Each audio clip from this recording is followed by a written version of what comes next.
اسامه نوض ولدي دير الخبز الفران. قول لهم معايد ديه. معاد نوض ولدي دير الخبز الفران. ماما يلا دخلت دابا تشوفيني عاد ريحت نوض دير الخبز راعي شويه ولا. انا غندير راسي وملي لقاوني العيالات في الشارع غادي تلقاني تقول لي نخلي جوج دراري في الدار وتيجي جاب الخبز الفران. حشومه كاع. يعني واقيلا زبالين شاب الرجل نوض نتبعها مع افار مثلا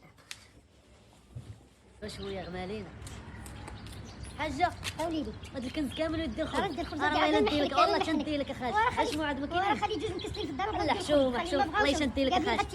ندير لك اخاك ياك هذا اللي هنا هذا الفران اللي هنا بغيتي نجيبو لك نسيلو نجيبو لك نجيبو لا لك. ولدي الله يسهل عليك عاوز تقول الله يحفظك الله يرضي عليك ولدي الله يرضي عليك.